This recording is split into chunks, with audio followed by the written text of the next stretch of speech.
So I was on a roll. I was an executive with a nice salary, annual bonuses and stock options, all the perks. Everything was on track.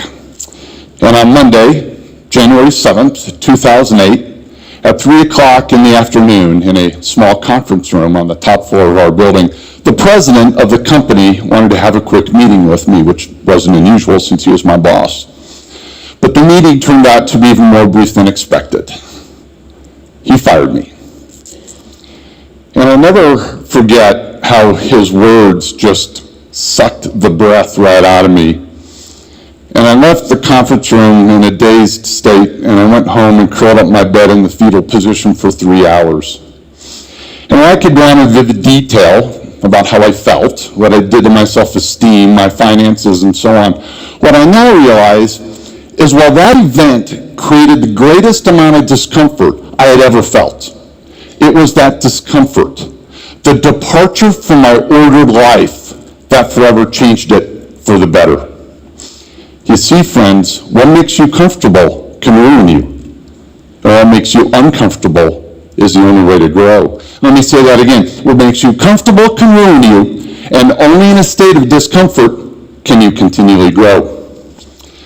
Now, I suppose on January 8th, somebody come up and said, "Gee, buddy, getting fired's a good thing, because now you're really going to grow."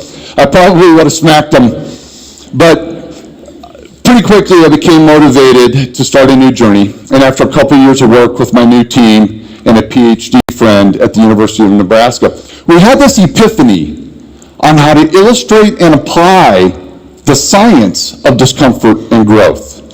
We called the concept the growth rings. The growth rings represent living environments that promote or hinder growth, and that includes everything from your place of work to even a fishbowl. You see, what dictates the size of a goldfish is its environment. And while this goldfish lives in a very safe environment, it's also very limiting in most every way. And when placed in a more robust environment, like say a small pond, this can be the result. Now it also means he could be eaten. But friends, this is you. The environments in which you work, live, and play, they're all a proverbial fishbowl that dictates your growth.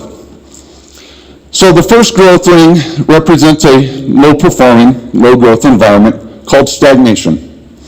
Stagnation is understood by having to follow too many steps and permissions and minutiae that stifles creativity, independent thought, and action.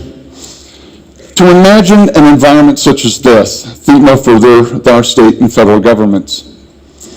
Now, the antithesis of stagnation is chaos, also low growth and low performing. Chaos can be caused by internal or external events or conditions. We see chaos occur at times in business mergers, natural disasters, and horrific events like 9/11. Chaos is having zero predictability or control over inputs and outcomes. Coming back down the growth rings, next to stagnation is the most desirable environment, order. Order is knowing that what you do or what is happening in your environment leads to a predictable outcome. And in predictability, comfort is found. But comfort is also what makes order so dangerous. Because science shows that anytime you continue to do something, or even think about something the same way, you'll eventually stop growing. And this applies to every living thing, even our dog. You see, if Aspen had a chance, she'd choose comfort 6 days a week and twice on Sundays. But too much growth-limiting order would have prevented her from becoming a therapy dog. And had this been allowed, think of the lives this gentle soul would not be touching today. So before your order continues to limit the way you think and act, remember what I said earlier. Growth only occurs in a state of discomfort. Now think about the power of that phrase. Growth only occurs in a state of discomfort. I can unequivocally state I wouldn't be standing on this stage today without my uncomfortable, order-disrupting day 9 years ago. By the way, I'm not recommending you go get fired, see if it leads to a TED Talk, but when you feel discomfort hit, That means you've entered the complexity ring. Complexity is nothing more than changed order. But when your order is changed, outcomes are no longer predictable, and it's unpredictability that makes you uncomfortable. And when most times, your visceral response to discomfort is not just no, but hell no, you can actually learn how empowering it is to consciously acknowledge discomfort, and then when appropriate, choose complexity over order. And I know seeking discomfort sounds odd, and not many people do it, but you have to learn to embrace it, because it's the only environment where sustained or exponential growth can occur. Okay, to weave high-growth complexity into the fabric of your lives, there are three primary ways it can be triggered. Complexity trigger number one is it can be forced upon you. When I got fired, I didn't have a chance to stay in order. Complexity was selected for me. And when this happens, how much you grow depends on how you respond to it. Now, I could have remained angry. I could have used it as an excuse. But what I actually learned is that I suck as an employee. And I'm much better off accepting the risks of running my own company. Complexity trigger number two, someone can help you get there. This is the role of parents, teachers, coaches, and bosses, because left on their own, people will consciously or subconsciously select the comfort of order. And they then need to be pushed into complexity in order to continue growing. My youngest daughter spent most of her high school life training to play tennis. And her coach was pretty familiar with our work on complexity and the growth rings. So I called him up one day to check on Maddie's progress, and I was able to phrase my question like this. I said, "Hey, Lee, how long has it been since Maddie's been pushed deep into complexity?" Lee's response, "Funny you'd ask, Bill. We got there yesterday. She broke down into tears on the tennis court." Well, knowing how tough my daughter is, and the fact that she never cries, told me she was deep into complexity.